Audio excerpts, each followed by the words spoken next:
I can be very brief because my fellow colleague Gigaba has already mentioned the main idea of the G20.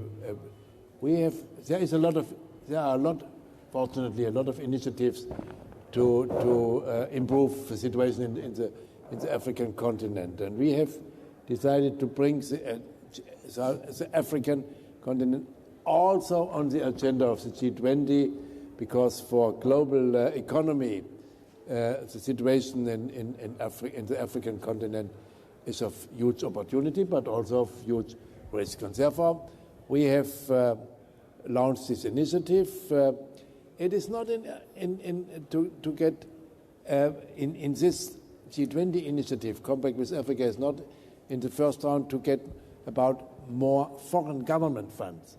The idea is to build partnerships between the G20 member states, multilateral institutions such as World Bank, African Development Bank, International Monetary Fund, together with countries concerned which are engaged. It's their own decision, the African countries, which they want to join these initiatives.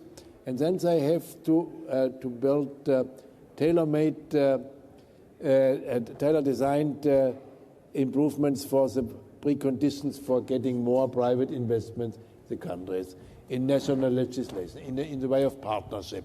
And of course, in parallel, we encourage investors in our G20 member states in looking what's going on in these countries concerned with the compact to get results, because only improvement in the preconditions without getting results and getting more investment would not convince populations. Therefore, we have to do it in parallel. We are working so far fast, and we have a broad support in the whole G20 meeting. We launched last year under Chinese presidency the initiative. We have used our first meeting, finance ministers, central bank governors, in Baden-Baden in March and then we have discussed in Washington, D.C.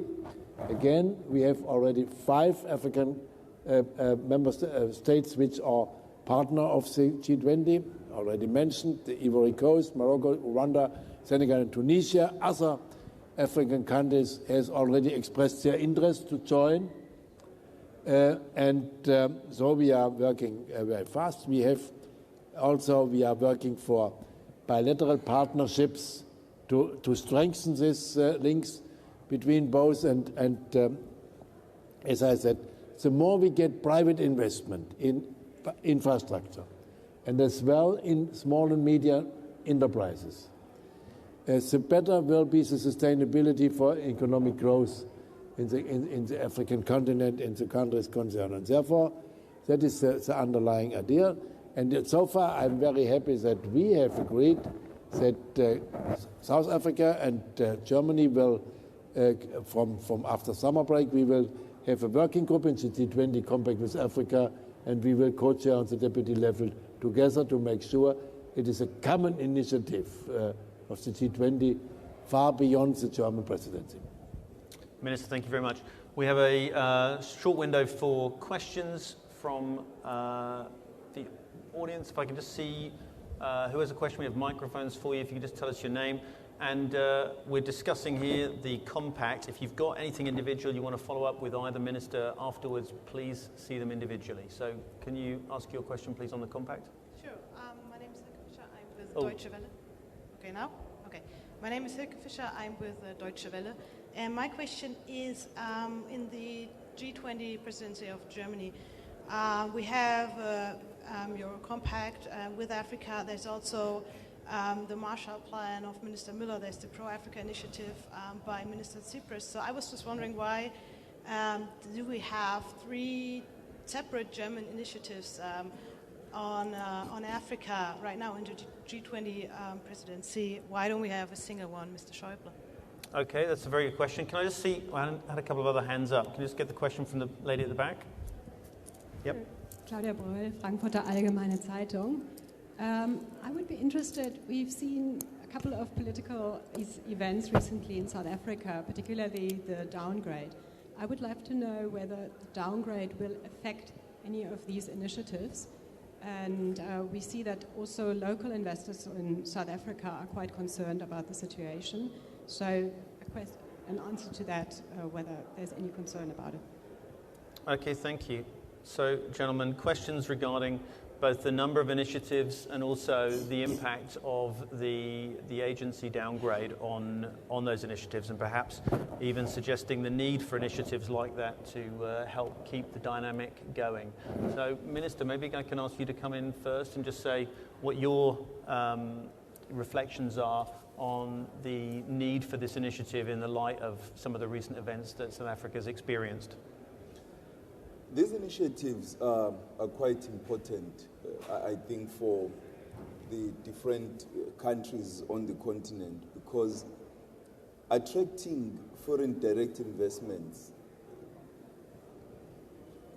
into Africa, reinforcing existing initiatives, supporting, building partnerships and building local capacity, and supporting infrastructure rollout and the development of SMMEs is quite a crucial intervention on the continent, because these are the areas that are bound to create jobs, to create sustainable jobs and grow our economies on a sustainable basis.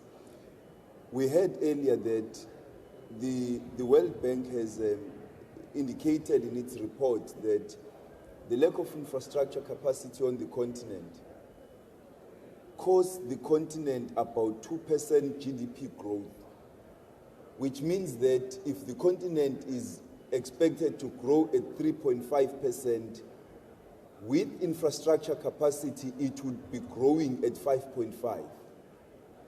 And so we need to take these initiatives to drive the growth of our economy in an inclusive manner.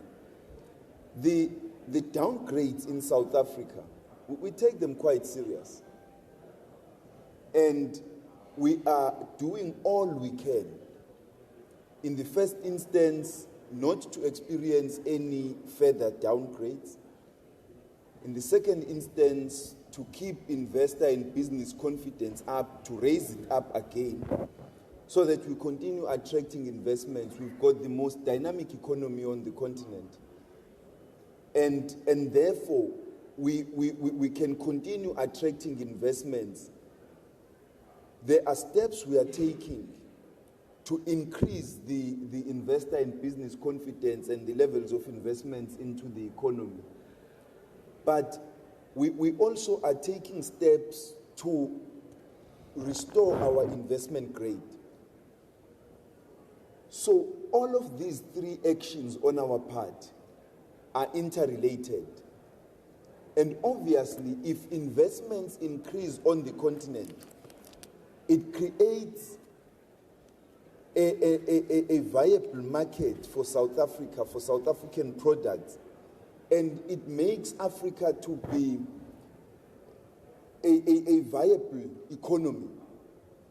And that's why we're interested in seeing the economies of our fellow African countries growing, as well as the South African economy itself. Over the last few years, the South African economy has been growing, among others, as a result of growing exports into the African market of manufactured goods from South Africa. Those exports had declined recently, but we are seeing an increase once again. That increase would be more if there is sufficient infrastructure capacity, if the economies of fellow African countries are both growing and diversifying, because it's of absolutely no use for all of us to try and trade with one another in commodities, because what do we sell raw gold to another country that also produces it? We need to diversify our economies. These investments must not just focus on extracting these raw commodities out of the continent. They must also focus on diversifying the economies of the continent And this is the message that we need to drive, and that's the engagement that we are trying to drive with fellow countries. And Minister Schäuble, can I just ask you the question? It's a three. Really, three initiatives. Is there an overlap with these initiatives, or is there a coordination between them, and do they address maybe separate needs in the continent? No, there is of course a coordination, but there are some different issues. The German Minister of Economy, which by the way came with the same blame than me to South Africa tonight, accompanied by a delegation of the German business community, is of course working for the bilateral cooperation between South Africa and Germany, which by far we have very close and fruitful cooperation. I think we are number 2 in trade exchange, a partner with South Africa. And that is the task for Minister of Economy, to enhance and support bilateral cooperations So the German Minister for Development Aid, Müller, who launched this initiative with Marshall Plan. He made a comparison with the situation after World War II. And what does he mean is we have some very poor countries in Africa destroyed by catastrophes, especially by wars and civil wars and so on. And they must be rebuilt and reconstructed as soon as possible. And therefore, there are huge efforts needed by the globalized by the global world, by Europe as a whole, by Germany and so on. That is it. And our initiative for G20 to bring African development, sustainable development economically for the African countries and African continent is not for development aid, but to make sustainable conditions for Africa to play a major role in global economy in the future. And that is 3 different issues, of course, well coordinated, bringing together, by the way, in our African conference in some weeks in Berlin, where we will meet again in some weeks, and then in the G20 summit in Hamburg as well, when the leaders of the G20 will be present. But the issue is different, and therefore, but of course it's right. We all in Europe, by the way, not only German government, we have understood that Africa is one of the most important issues for stability and growth in this globalized world of this century.